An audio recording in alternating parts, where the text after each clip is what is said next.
Hello, everyone. Welcome to Commander's Pod. I'm Duncan. I'm Sloan. I'm Jeff. And together we're the cast. So today we have some interesting topics. We mainly are going to be talking about our favorite decks of our own, of each other's that we've seen out in the wild that we've heard of. Maybe we've never even actually seen them played in person, but really want to. Yeah. But before we get into that, we're going to have a little segment, as we always do, called That Doesn't Do What You Think It Does.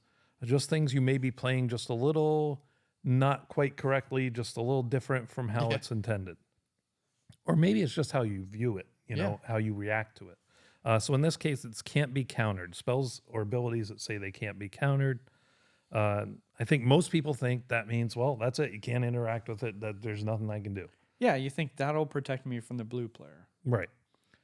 You are very, very wrong if you think that. I have a whole deck designed around interacting with can't be countered because the commander says spells can't be countered, and I have a ton of ways to interact with your stuff to make sure it doesn't go off that is not countering. Yeah, that deck might be the worst deck I think I can think of, since we're going to be talking about decks, just because it gives you what you think is such a great ability. It's like, oh man, he's going to make it so none of my stuff can be countered. And really what he's doing is he's giving you just a false hope. Yeah, that's the best part, really. It's just that you think you're going to not have your stuff be interacted with. For me, that spell, that commander reads, give your opponents false hope. Yeah, pretty much. And it is a really cool deck, though. I've never even heard of anyone or any kind of idea built around. It's a mono blue deck, if I remember correctly, right? Yep. And it doesn't Like have any many counters. of his decks. Yeah, and it doesn't. And it's literally all the cards you can think of in blue that aren't counters. They just send it back to their hand, or bounce it this or do that. It's like, that's the thing. So we're seeing more of it. We just got a white card that does it that we've talked about in the previous episode. Right. But so the ways you can interact when it can't be countered, you can exile the spell on the stack. Correct. There are spells that do that. You can end the turn. That ends any spells on the stack. It exiles them. You can return the spell to their hand. There's spells that do that.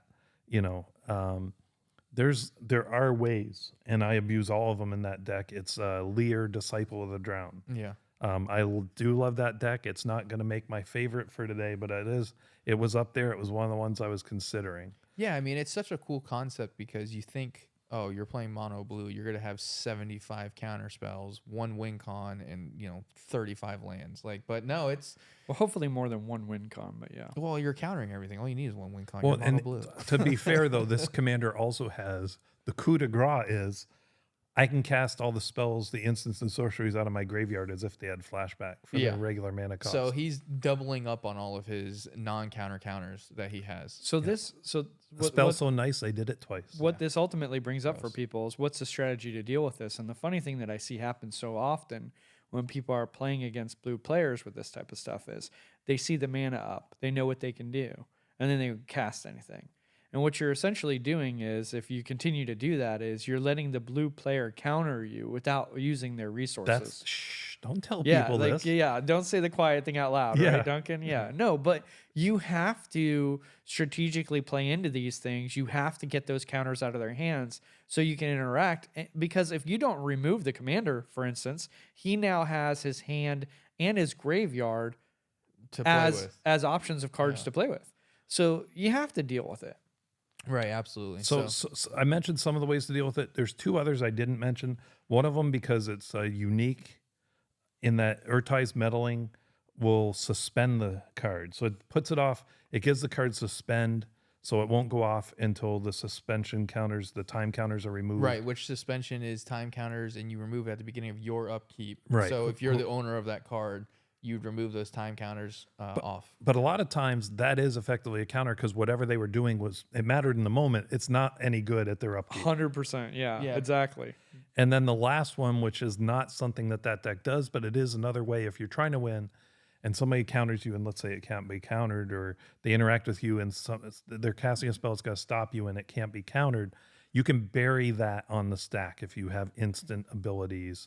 And I do see that a lot on things where something is done that can't be interacted with, can't be countered, but you can bury that. Yeah. That's the hardest to pull off. You have to have a lot of stuff that does it at instant speed, but that is an option. Yeah, that's really common. That kind of idea is a lot more common. Again, kind of getting away from the can't be countered thing, but when people go to target a creature that has an activated ability, they go to target it, and then person says, I'm going to use the activated ability. And the next person says, all right, I'm going to target it now. So I'm going to bury its activated ability. And like, all right, I'm going to activate it again. So like it's that same idea with the activated abilities and kind of burying it on the stack that you can do with the can't be countered stuff too. Which that's where the beauty of, I think, a lot of Magic rests, which is in that interaction between us. Yeah. Where we're trying to get this thing done and having fun working through the stack. Yeah. Yeah. For sure. I mean, it's fun, man, when you start getting, like we talked about, I think it was 2 or 3 podcasts ago, we talked about how, we had like 7 or 8 counters on a stack once, and it's fun. It's always a good time. So yeah, and it doesn't always have to be counters. It can be activations Activation in response to yeah. targeting for destruction or exile or what have you. Yeah. And slightly adjacent to this is the creatures or effects that will make it so on your turn opponents can't cast instant sorceries. Yeah, they can't interact. Grand Well, Abolisher. so that's the term I don't like, was when people use that, because it's not true. There are things you can do. Correct. You cannot cast spells or activate abilities of permanence, or it depends how it's worded on the card. So there are certain things.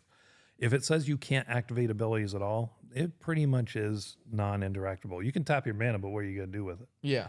But if it does not specify, like there's some that say you can't activate abilities of permanence they controlled, you still can do things like channel or cycling, things like that. You can still do those things. Yeah, because they are not instances. So like a channel, with the Beseju or with what's the blue one, Odawara. Yeah, the all those lands that have that channel ability. Yeah, There's those one are in each things Really color. 2 that matter though. Yeah, but I mean, I'm sure there's other things out there we're just not thinking of, but don't always assume that you have no way to interact. Look at the entire situation, look at how things are worded.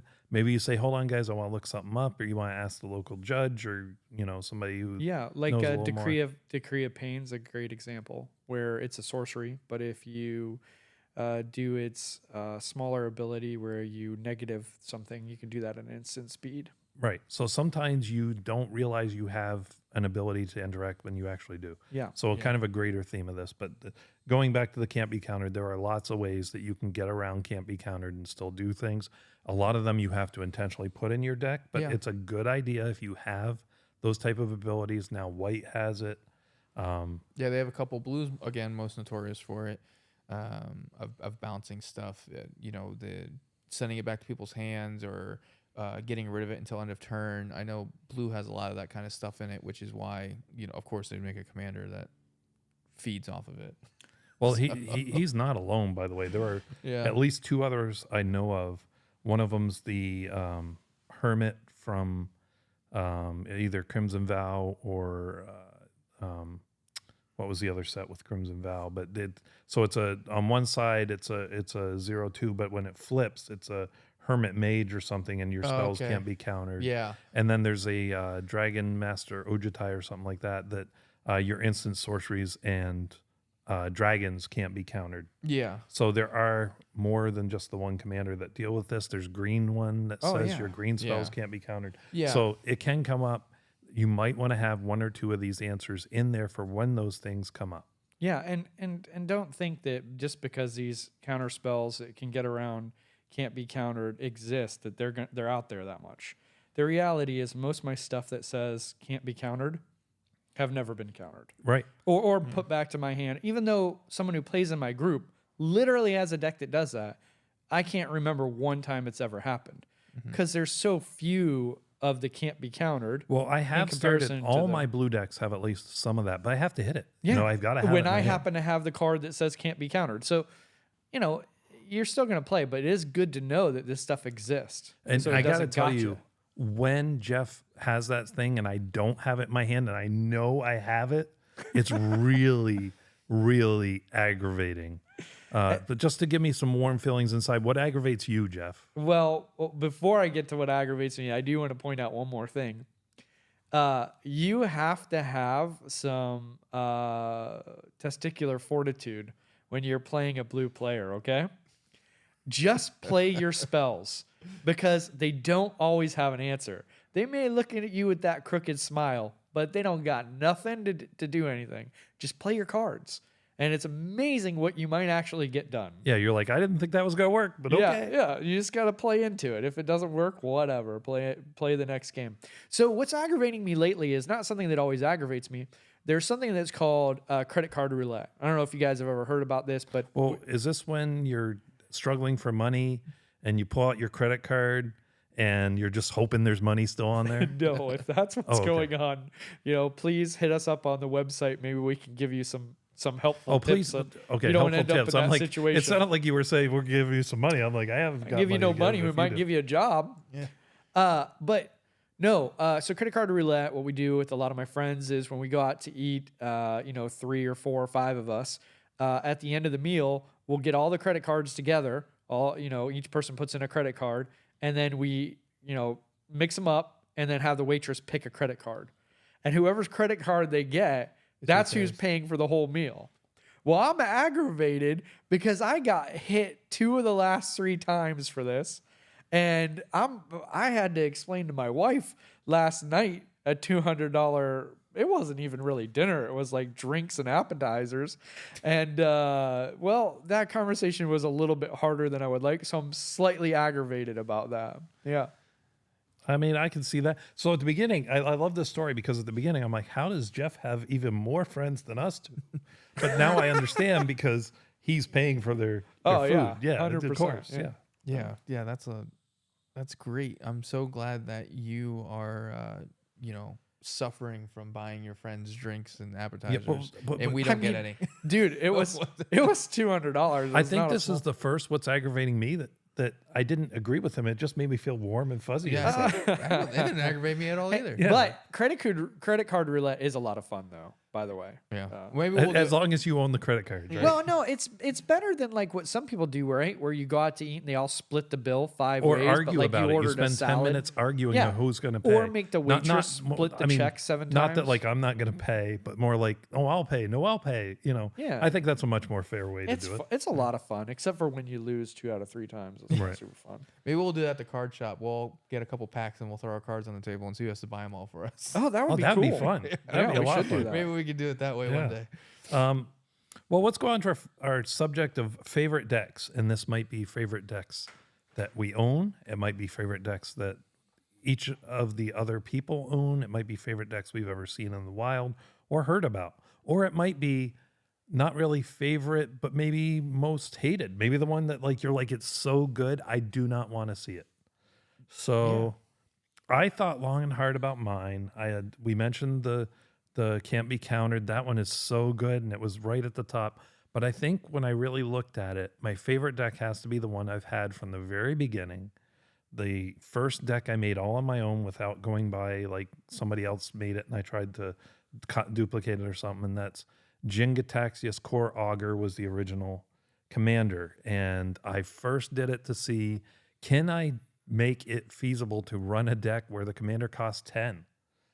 That's crazy, a 10 cost commander, but it's so good when it comes out, right? Yeah. Mono blue, and I just kind of cultivated it over time, and he's not even the commander anymore. He's still in the deck. Johnny calls him my secret commander, Yeah. Second but it's commander, not secret really, commander. it's second commander maybe, backup plan. Sometimes I get it, but the guy I'm running now is Jonathan Harker, which is a reskin within the same set for Crimson Vow, where you tap him, you draw a card, and then you exile a card face down. If while you're doing that, you pay 4 and 2 blue, you can flip him, and he becomes an enchantment that says, at the beginning of your turn, you draw the top card of your deck and exile it face down. Mm-hmm. And then once during your turn, you can cast any one of those things exiled by this card, so that means either side, for free. Yeah. So the idea now is that I try and get like Jingataxius or something really good there. So when I flip it, boom, I'm in a win con that can be pretty early in the game. Yeah, especially with him being so cheap. Yeah, it's easy to get him out. But so that's my favorite deck. That's been my favorite deck. It's the one I put the real high price cards in. Mm-hmm. If I have a foil of something that's high price, it's going to go in there versus another deck. It has my real mana crypt, my real mana vault, that kind of thing. I've just put most time and energy into it, and it's been around in one form or another for 7 years now. Yeah, I'm sad you replaced the commander. That was my favorite deck you had.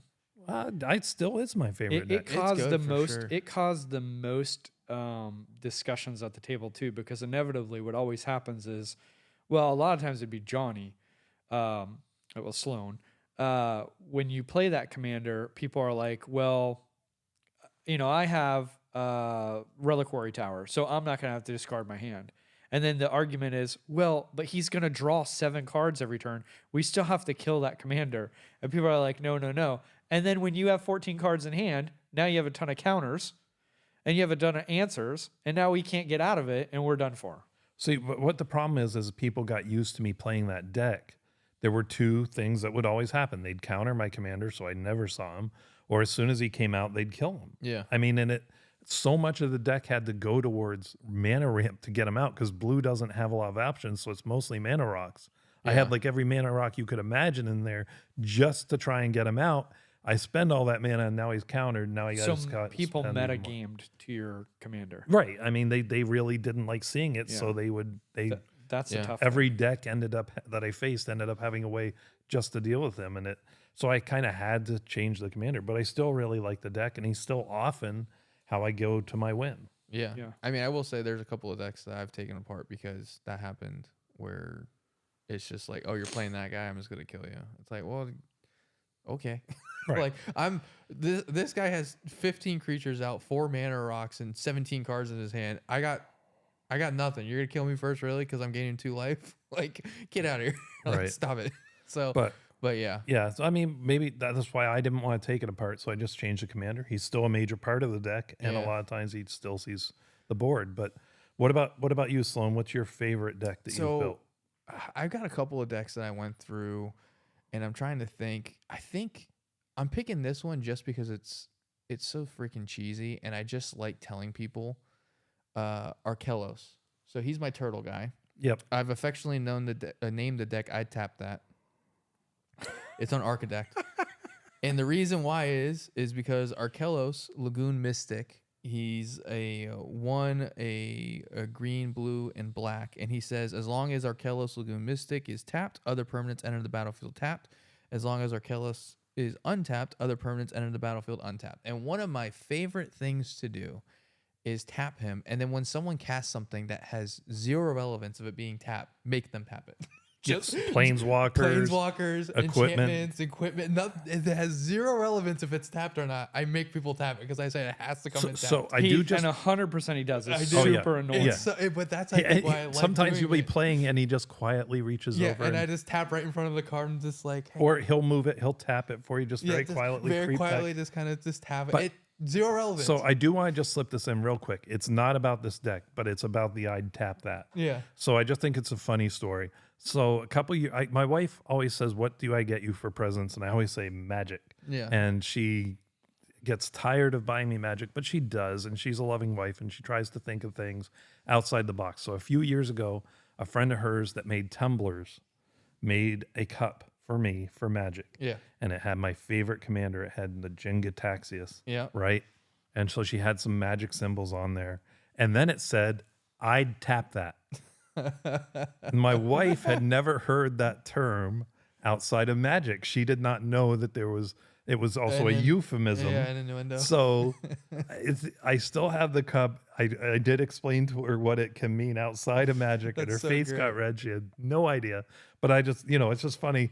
It's not something I can really bring into the shop. Yeah. Which was her intention, bring it with you and play, but I love that. I mean, cup. you could. I could. It's going to start some conversations, I guess. So he's one I made more recently. I want to say within the last year and a half, I made this guy, and I found him, and I was just like, it's so cheesy. Like, the thing to me that's so fun about him is I have some vehicles in this deck that allow him to tap, so that way on everyone else's turn he's tapped. So it's just cool because it's one of those things where it inherently slows down the game for my opponents without doing it in a mean way. We were talking about in the previous episode about land destruction. This is a fun way to kind of, because your lands come in the tap, regardless of what they say, even if you do a fetch land, it doesn't matter it comes in tapped, and you know, your mana rocks come in tapped, your treasures you're creating come in tapped, everything just comes in tapped. So it's a way to kind of slow other people down without it being too Well, mean. and then it's a benefit for you because when he's untapped, your lands that should have come in tapped come in untapped. And so that is the win combo with him. Is I have the bounce lands that are, you know, when you put it into play, you have to return land that you control to your hand. Well, technically, you can control that land. That land you can actually put back to your hand. So I tap it and I put it back in my hand. Then I put it back into play and I tap it. I make infinite mana and then I cast a bunch of ridiculous spells and, you know, I win the game. But yeah, it's just a really fun kind of weird combo. And I kind of found him, but the thing to me that makes him super fun is just the fact that I get to tell people they have to tap things that have zero relevance of being tapped, which always aggravates them, which makes it better. And it's great. And you are our combo player, and that wins by combo. So that actually is a good choice for you. Yeah, I had a couple other ones that were close seconds, but this one is just, to me, I just like it because it's cheesy. I like telling people you have to tap your planeswalker when it doesn't do anything. I think that actually might be my favorite deck you have too. Actually, I was between that and the ninjutsu, but yeah, my Yuriko. The ninjutsu is just, I don't think it's that much fun because it's just so powerful. So fast. It's so fast to me, which I love that deck. And there's no way to stop it because of the silly mechanic. Yeah, because command jutsu is just again a horrendous mistake that Magic made. Yeah. By creating an ability that evades command. And you haven't, I really like that deck. I haven't played your Arkelos in a while. I wouldn't tap that, but I do like that deck. Yeah. So, but that's probably for my decks. That's the one I'm kind of leaning towards. I think is one of my favorite decks. I haven't played in a while because I built a lot of other decks, and I haven't had a chance. I know I kind of fangirled over the Commander Mustard, which I did build, by the way. I haven't built. I just haven't played him yet, so I don't know how he's actually going to operate, but I'm sure he's going to be fun. Duncan helped me a lot. He had a bunch of cards to give me, so I haven't played it yet, so that's why I didn't pick that one for anyone who's going to be like, I thought you loved soldiers. I built it. I haven't played it. I don't know how it also, if that's how they sound, very weird. That sounds just like the guy I ran into the other day. Yeah, Jeff, right? But speaking of Jeff, Right, what's your favorite deck that you've built? I had a hard time because I kind of, have my They're like his first children. deck. And you're trying to ask him which of his children is his favorite. It's like him taking his turn. Like, well, let's start there, Jeff. Which of your children is your favorite? Would you rather answer that question? Yeah. So they're favorites for different reasons. They do like to be mentioned in that show. So Jaden and Paxton are both my favorites for different reasons. I always tell my kids that's cheating. I tell my daughter, I'm like, you're my favorite oldest daughter I have. See, my mother would tell each of us when the others weren't around that we were their favorite. Yeah, I don't do that. So no, but I had my original deck, my what do you call it, Reese or Rise? Yeah, however you want to pronounce redeemed, it. however you want to pronounce it. It was my first deck, and it has some really fun cards in it.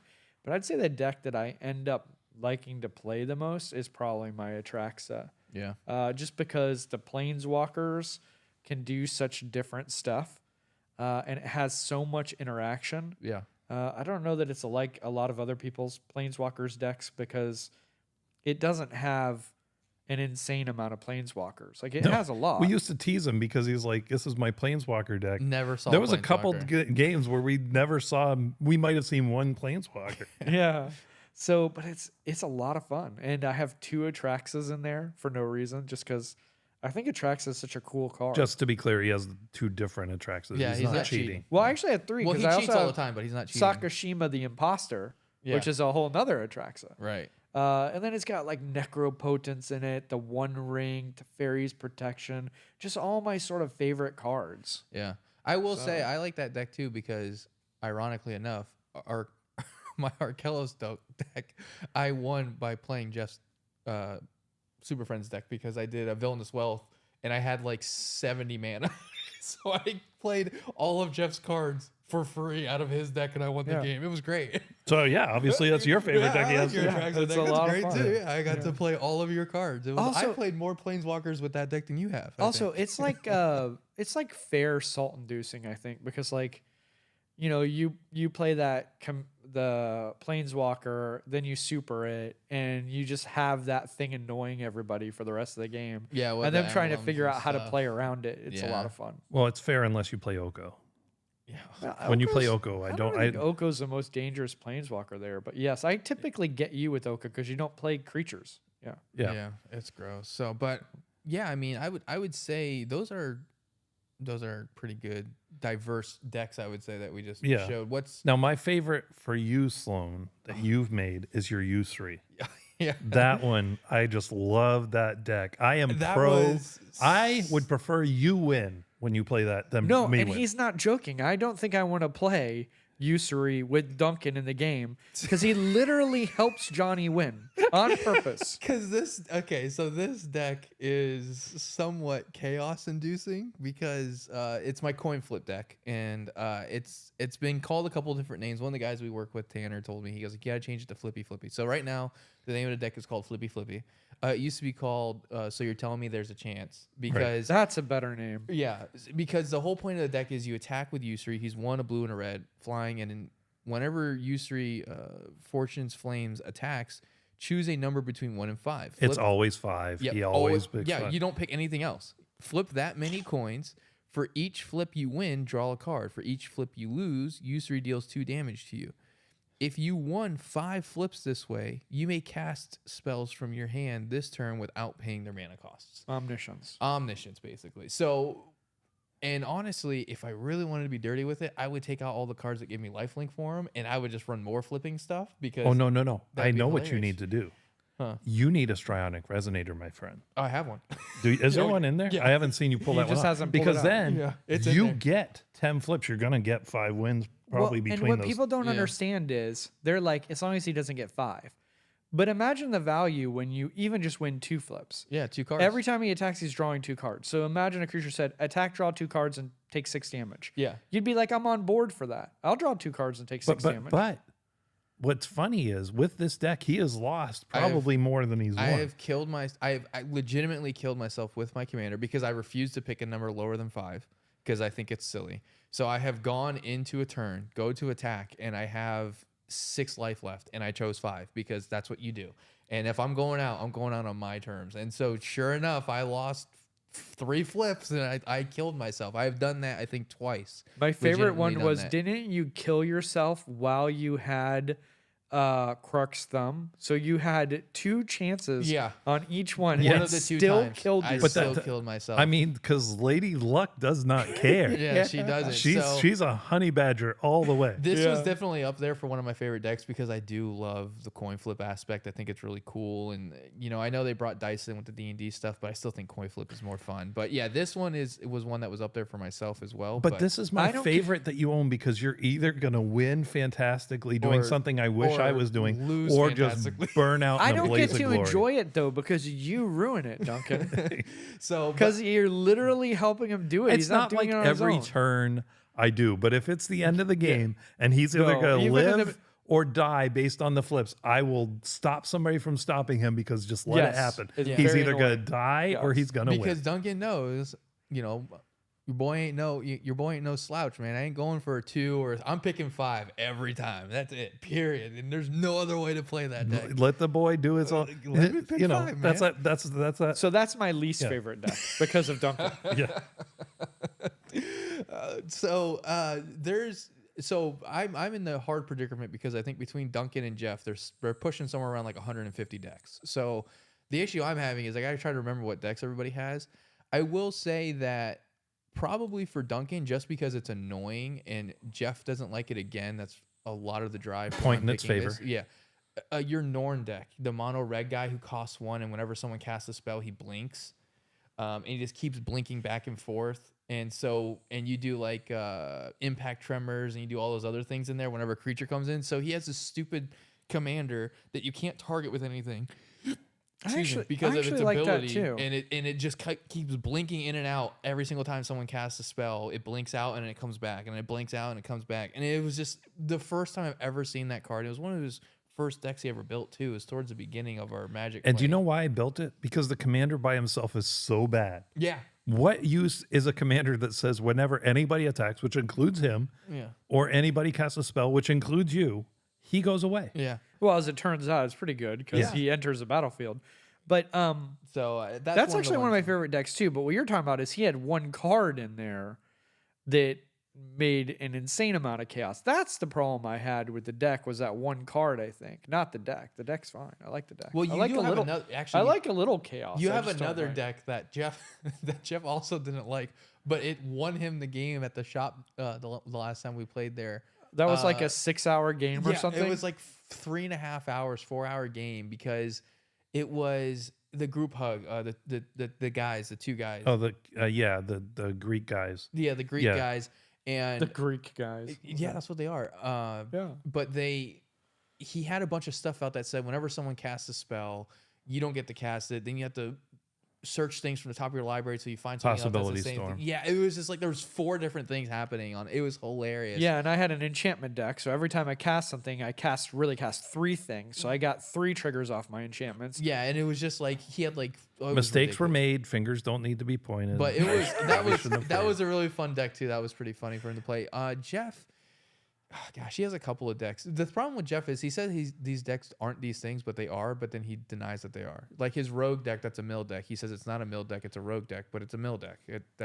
He's won so many times by milling people. His favorite deck that I I've never have won by milling anyone. You have is the one. I don't think you even played it, but you may not even still have it built.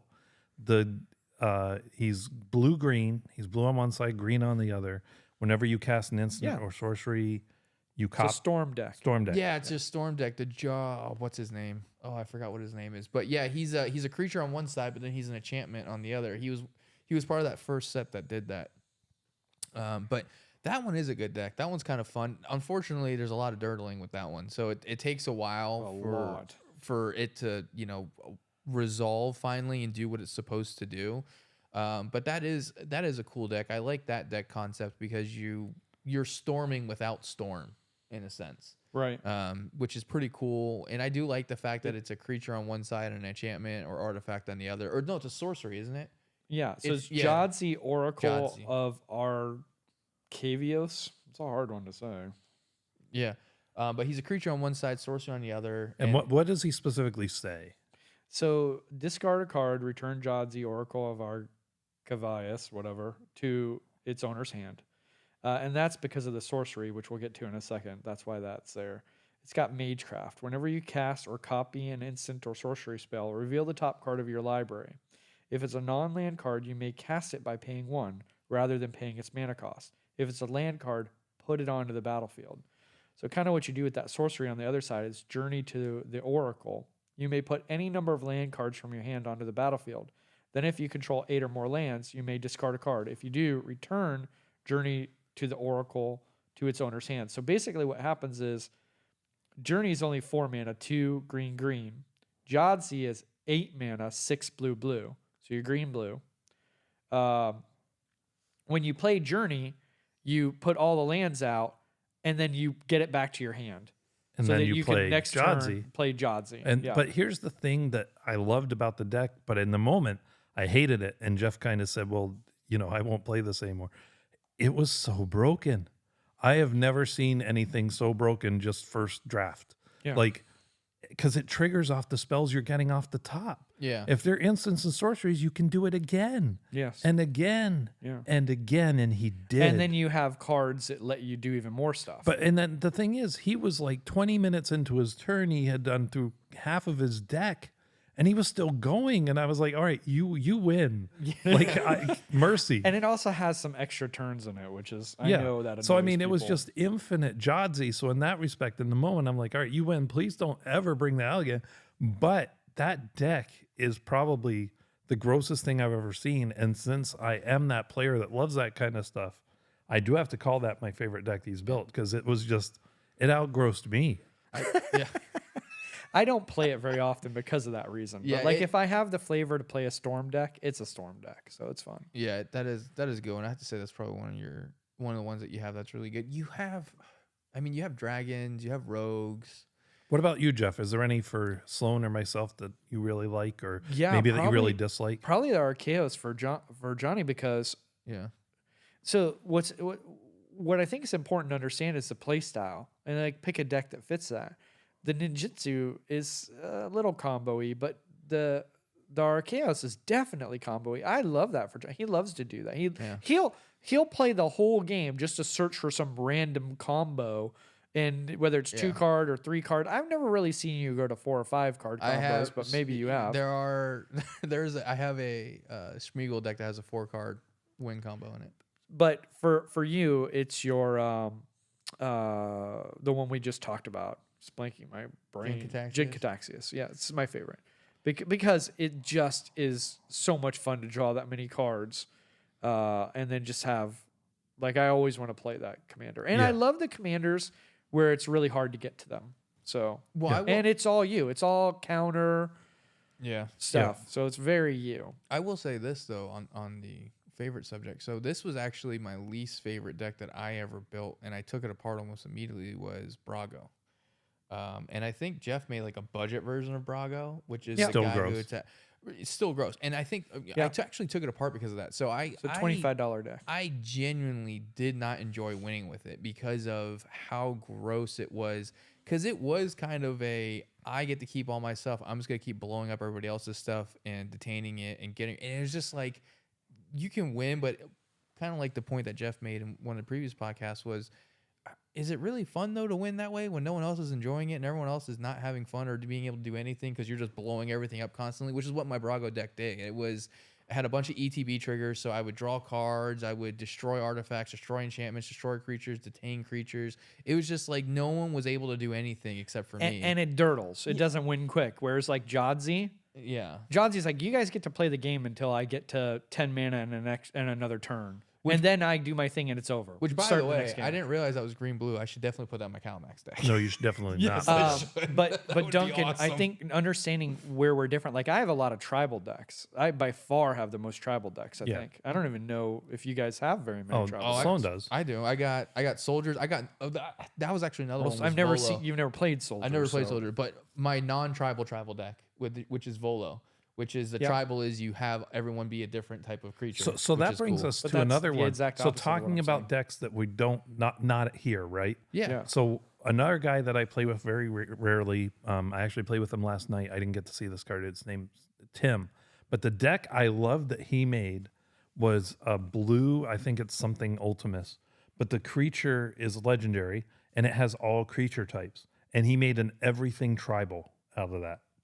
So he's got slivers in there, right? Yeah. So it's slivers, and he has elves in there. But then he has things that make everything. So all the stuff is feeding off it, and it was just really neat. Yeah, that's why you play just like the pirate deck. So there's that's pretty popular now. The tribal. I haven't done one of those yet. They seem very powerful. So. Yeah, it was very powerful, but it was just funny because I'm like, what the heck where is he going with this when I saw it? So out of the decks I have, what is your favorite, Duncan? The Jodsy. That's what I was saying. That's right. Yeah. Even though I don't want to see it, although again, it's been a little bit of time. I might want to see it again because my decks have grown since then. It's still hard to play. Go ahead and get to 8 mana. That's not super easy. Yeah. I definitely want to probably get that card and put it in my Calamax and then in my Arkelos because getting to 8 mana with Arkelos is easy. Yeah. I can get there by turn 3. Right. But I will say too, we have another buddy that actually played a deck. His name's Lizard at the local shop, and his name, he played this Obnixilis deck. It was a new card when it came out. Obnixilis Captive Kingpin. Really cool idea and concept that when he built it and started playing it, I was like, that is actually a pretty cool deck. So it's a basically one ping you to death kind of deck. So 4/3 demon. It's 2 black and a red, flying trample. Whenever one or more opponents each lose exactly 1 life, put a 1/1 counter on Obnixilis Captive Kingpin, exile the top card of your library until your next end step, you may play that card.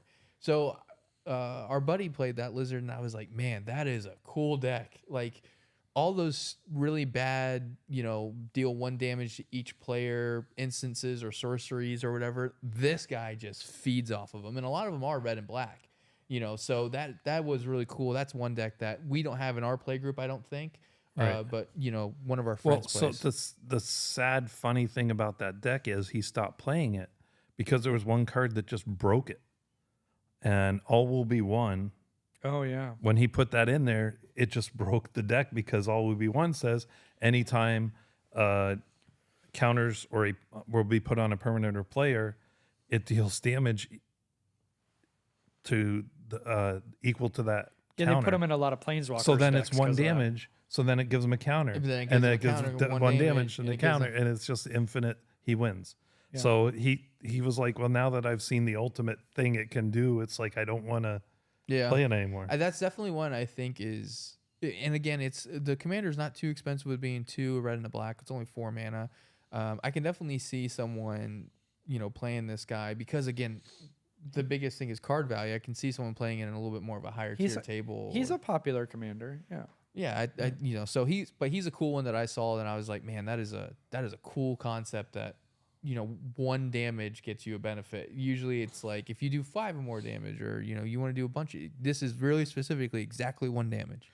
So another deck, I never got to see it. When I was at Magic 30 in Vegas, there was a deck that people had seen in the command zone. I never got to face it. I always just missed the player that had it. The lady had a deck that it took her a while to build up, but once she did, her opponents could not play their own decks. They could only play off of her deck and only utilize her permanents. It was really weird. I don't know how she really got about it. I don't know all the parts that were in it. And she would tell people, look, I want to do this. If you really want to see it work, just don't interact with it. If you just don't want to see it, then go ahead. But just know it's not going to work if all the pieces aren't there. So it was very fragile. It wasn't just something that you did. She did it to prove she could do it more than she did it as a deck to play, right. To win. And it didn't let her necessarily win the game because she, I believe, couldn't do anything on her turns. That's fun. But it was just a weird thing where now they're not playing their cards, they're playing her cards. Yeah, that is weird. I'll have to look into that. I didn't even hear about that. That's funny though.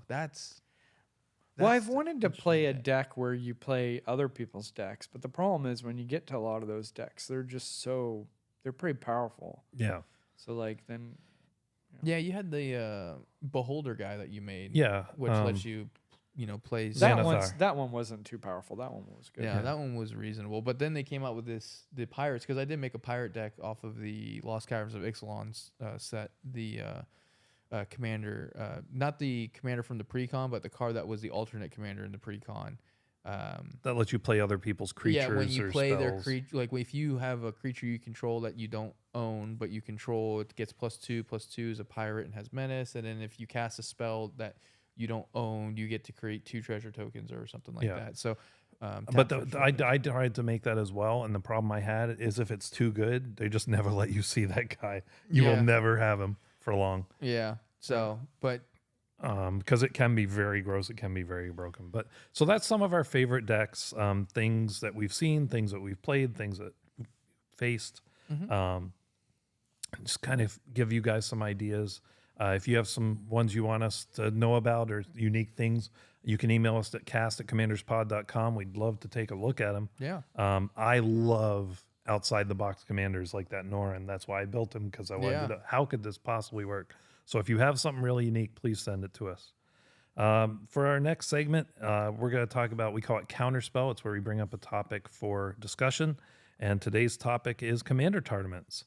Good, bad, should they happen? What should they be? That kind of thing. So I've played in more commander tournaments than I think you guys have. And I think the problem is it's either CEDH or it doesn't work, is what I've experienced. Well, but you've actually played some CEDH where it's not 1-to-1. Yeah, we've played It's pod still CDH, pod and that CDH, doesn't really which work either. makes no it, sense. Yeah, it Yeah. doesn't. Yeah, so that didn't work either.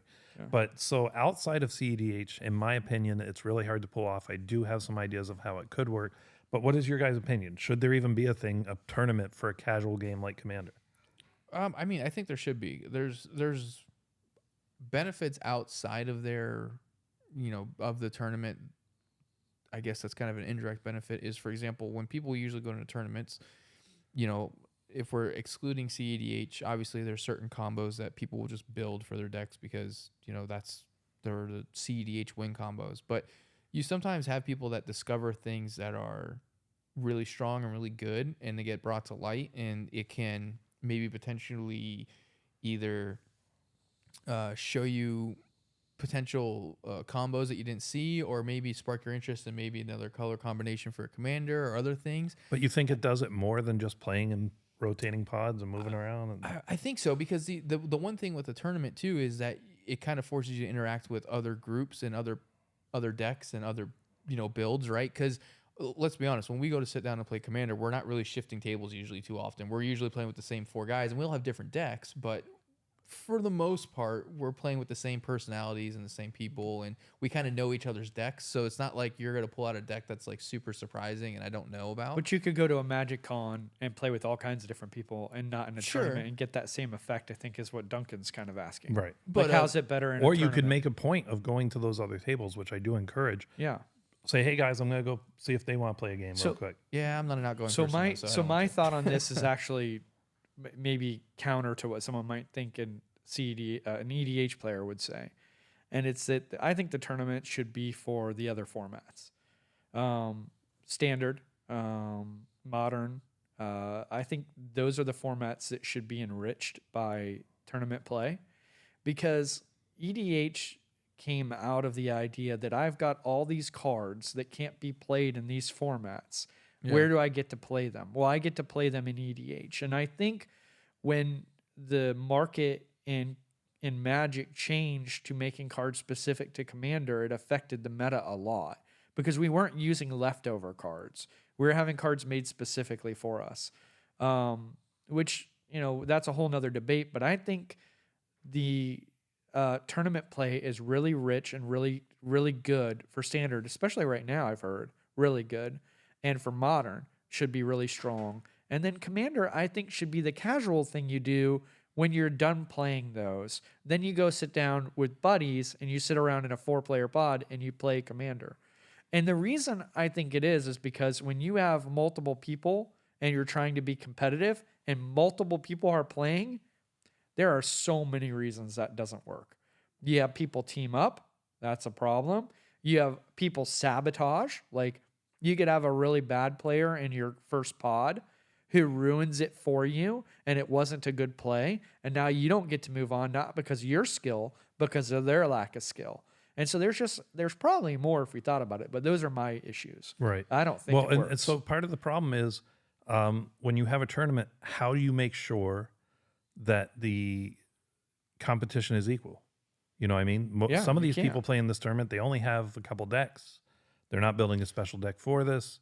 And they may not have much money to build a deck specifically for it. So matching up power levels can be an issue. Well, but that's on the player then. I mean, if you're going into a competitive thing, if I'm going to become a professional runner and I want to compete in races and I go in the shape that I'm in right now and then I complain that I didn't win, that's on me. I didn't do anything. Right. No, I do kind of agree with that, but I'm just saying, if you're going into a tournament that people are trying to win, your mindset should be, they're probably going to bring really powerful stuff and really good decks, and they're going to do certain things that are going to benefit them. It may not be the best move for the table, to counterpoint what Jeff is saying, because it only affected you and made you lose, but that made them advance. So technically, but I think Duncan has a pretty good point on this. Well, so the problem though is you're looking at the lower end. I'm talking about the higher end, right? How do you regulate? So it's not CEDH. We're not playing CEDH. This is an EDH tournament. And you can say, so no CEDH decks. How do you police that? What qualifies CEDH? How do you draw that line? Because there's not a separate ban list. Right. So there is no line. Right. And that's the problem we've run into when we've tried to do it at Mystic Forge. It doesn't work. It just fact of the matter, it doesn't work. Well, that's the problem. And I think the issue is if you're trying to say, let's make a non-CEDH tournament, you can't do that. That's like saying, let's make a non-competitive football game. I've seen it done, and let me tell you how it's done. You have to look at it and say, we want to make a casual tournament. We want something where everybody's on the even playing field. So there's a couple ways that I've seen it done. You can do the monster format, where all 4 players are trying to defeat, basically, like, think of it like an NPC. There's a creature that has a certain number of life. It can bring out blockers. It has abilities, like you roll a die, and that determines like whether it makes blockers or whether it returns your permanents. So it has powers. Right. So that's one way to do it, the monster format. Another way to do it is, and I really like this, was the Grand Melee. It's everybody against everybody. So you have like a continuous line of players. You draw the line. You know where the line goes. You can only affect the person to your left and to your right, the people immediately there. You have no sphere of influence outside of that. So then if somebody pops off an infinite combo, they win that sphere of influence, but that combo stops before you move on, and the next players that will now take the place of the people they beat move over, and it becomes you can't have a Thassa's Oracle deck that wins because now you've exiled your thing. Thassa's done its job. You don't have a deck, and you don't have Thassa. Right, but of course the argument there is like Duncan, I don't have a problem with either of those things. That those both sound like they could be a lot of fun, but they're not Commander. Right.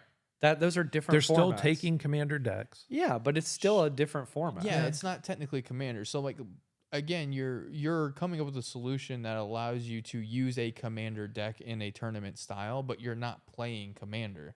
I mean, it's kind of like when they are come good up with the Brawl options. format. They are good options, though, I and mean, I think a lot of people would have a lot of fun doing that. I just don't think there's a way to fairly do it. There is. There's absolutely a way to Okay, fairly what- do how? it. Budget it. We're gonna do a $150 deck list. Well, we just talked about that. It doesn't work because you play Brago. Yeah, you can play a $25 Brago deck and just Sure, and dominate you the can table. have 24 players show up with a $25 Brago deck.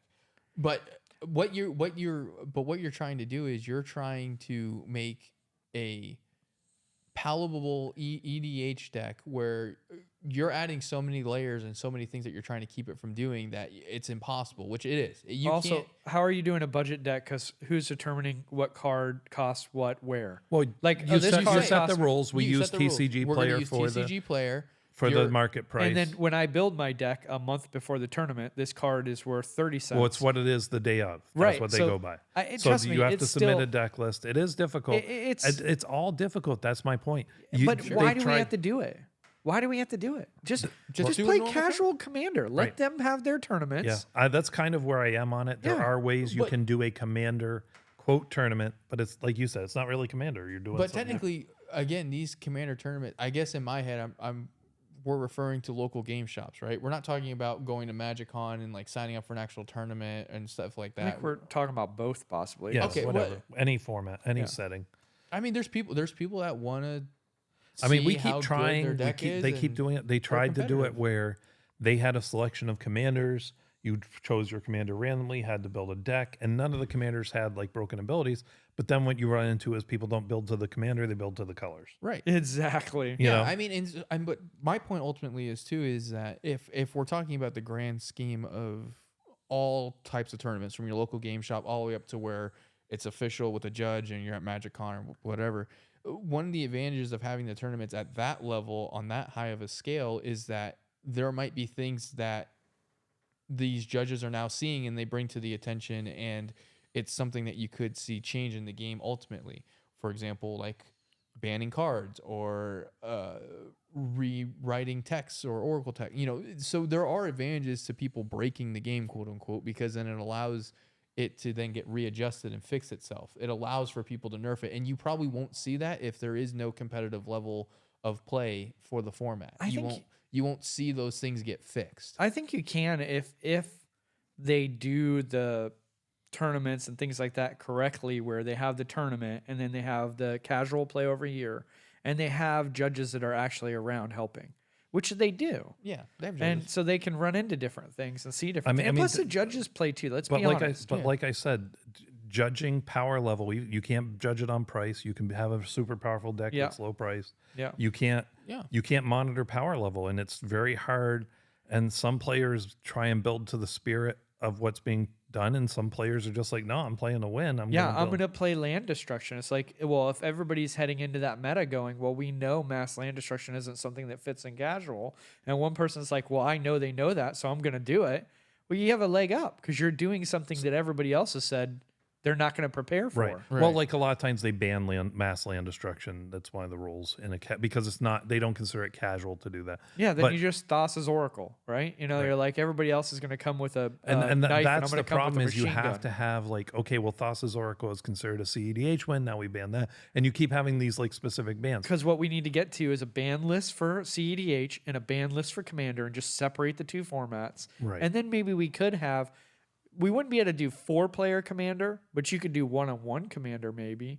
But the problem there is, again, you're really changing the game because it's You an are. entirely different deck. It is. When we've tried to play one-on-one a lot of times, it's really not fun taking a deck that's meant to have 3 opponents. Now Yeah. you're trying to deal with just one, and it's like one person's deck without 2 other players interacting may just run off. Yeah. You know. Maybe. Or one person that can't do anything because they need the other players there to be also doing stuff to at least Right. split up. I mean, I have the that damage wheeled and stuff. deck that cares how many cards other people draw, so I can make snakes. So Right. Yeah. So there's just a lot of complications. Nobody's figured out a solution yet that I've heard of. If anybody out there has any ideas, you can email us at cast@commanderspod.com. But it is just kind of an ongoing question that keeps popping up. It's just kind of natural. We want that, like we want to be competitively casual, and it's like, how do you do that? yeah, just celebrate the other formats that are designed for competitive play, and watch them and enjoy it. There are other types of Magic. So for those not ready for tournament level play, for those that are kind of beginning, Sloan, you got any tips for them today? Yeah, I got some tips. So today's tip I'm going to kind of go over, and this is one I'm sure Duncan and Jeff will chime in on, is managing your resources when it comes to the game of Magic. So there's a couple of different things that we consider resources, and using the broad definition, any from your hand to your graveyard to your mana available to your cards on the board are all different types of resources. And so when you're playing Magic, especially when you're playing for the first time, especially Commander, a lot of times you're like, I just want to dump everything out and I'm gonna get way ahead, but sometimes it's not the best way to do it. Sometimes it's not what you need to do in that moment. So one of the things that helps, and Jeff alluded to it earlier, is sometimes leaving mana up, if you're the blue player, to make people think, does he have a counter or not, is a way you can manage your resources, and you can manipulate people into doubles, thinking twice before they do something, or checking themselves before they decide to do something, because they look across the table and they see a blue player has 4 blue mana up. They're gonna take a moment and pause and think, does he have an answer for me if I'm about to do this? Acting skills can come into this a little bit, though, if you go too far with this. So I had a player one time I sat down in the pod with. He was playing blue, and every time anybody would cast any spell, he'd go, hold on. He'd look at his hand. He'd go, okay, continue. Yeah. And literally every spell. Yeah. I mean, That'd be very aggravating. yeah, well, but it really what it was is he was overplaying the I might have a counter. So I just tested him, and I think I was playing Jin Gataxias. I'm like, okay, counter Jin Gataxias. He couldn't. He didn't actually have one. He was too obvious about the fact that, wait, let me beat you over the head with this concept that I might have a. Don't say anything. Make them Just have it every time. Yeah. Yeah. Yeah. I mean, one of the things that is helpful when you're trying to manage resources, besides just having physical mana up, is also realizing sometimes what you can get. So a lot of times there's graveyard decks that recur things from the graveyard, and so being able to do certain things where okay, if I leave this much mana up, for example, my Calamax deck is a really good example of this. I have to have him tapped, and when I cast my first instance on each turn, I get to double that instance. I get to copy it. And so what I'll do is, even though I have 4 instances in my hand, instead of casting them all on my turn because I'm only going to get 1 copy, I actually intentionally wait till it gets to somebody else's turn. Then I cast then I cast it so I get 2 copies of it. Then, even though again I have another good one, I wait to cast it on someone else's turn. And there's even been times where I've had counters in my hand that I've held up to make sure someone else doesn't do something I don't want to, but I have a second instance. So what I do is I cast the one that I actually want copied, which is maybe the draw spell, to get me more cards in my hand, and then I'll counter their spell. And I was just waiting to make sure that they didn't have anything that they're going to play on their turn, so that way I can cast what I really wanted. So, managing, what counters you have in your hand and what mana you need to leave up, and being aware of that is something that, I mean, sometimes it's the not doing something that is more powerful than doing. Right. Don't do something just because you can. yeah. Another big one is the creatures that have flash, and you can, cast them at instant speed, which is, we talked on a previous podcast, what instant speed is, knowing when to cast that. Does it do something when it enters the battlefield defensively? Does it do something when it enters the battlefield when someone draws a card, like Notion Thief? So knowing and managing, casting it right before the other person's turn means that it can't be targeted typically, because you're going to get to your turn and it'll essentially sort of have pseudo haste. Right. So but there's another part too in this, that is, if you have 5 cards in hand and you have enough mana to cast all 5, you shouldn't always cast all 5. Right. But I see a lot of players do that. They just put everything out into the field, And then what you're doing is now you're really open to having a blowout. So instead, just put 2 out or 3 out. Even if you have mana you haven't used, it's okay. You're going to hold that up as a threat that you have some sort of interaction. And also, now if there's some sort of board wipe or something that happens, you have cards in hand still. Right. And cards in hand are powerful for a lot of reasons, but yeah, don't put everything out there and then get blown out. I see people do that so often. Yeah. Hold a little back. Yeah, I mean, and again, that's part of kind of understanding your interactions that you have and what's necessary and what's not necessary, and knowing that, if I can do this on someone else's turn, I don't need to do it now. I'll hold off and I'll wait and see if I need to do it in response to something, because someone else might have a response to, again, the classic example of Notion Thief is I'm gonna draw 4 cards on my turn, and then someone else who left their mana up and was waiting for someone to do that says, "Nah, I'm gonna draw 4 cards. You don't get to draw any because I'm gonna flash in this Notion Thief." And then the other thing too, to build off of Jeff, is when you tap out and you have no resources in your hand, you have no mana resources, you're just telling the other players, you can do whatever you want. I got nothing. I got nothing to do. I got no interaction. I got no responses. That's it. I got nothing. That's why it's fun to have a fierce guardianship every once in a while, or a free spell that can interact. But also remember, speaking as somebody who plays a lot of counterspell decks, choosing what not to counter. Right. Just because something is gross is not as dangerous as the next player might play something to win. Yeah, is it going to win the game? So that happens a lot. So my Atraxa deck that I love, that happens a lot with Atraxa because, they've seen what that deck does. So obviously if I remove Atraxa, it will slow you down, right?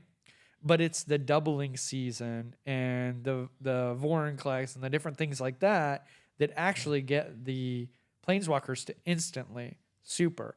But the Atraxa, sometimes it's the right move to remove it. Sometimes it's not, because it's probably not going to win right then. Yeah, I mean, one of the things that I've kind of tried to do is I ask myself 2 questions. One, is this going to prevent me from being able to win the game?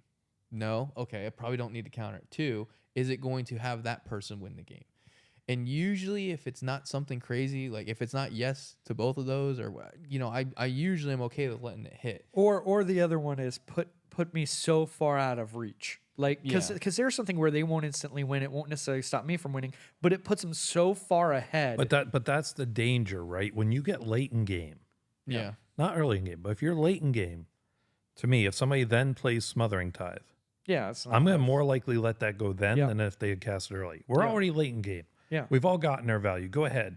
You can have your tokens. I can choose to pay 2 if I don't want you to have it. Right. Whereas somebody else may be about to win con.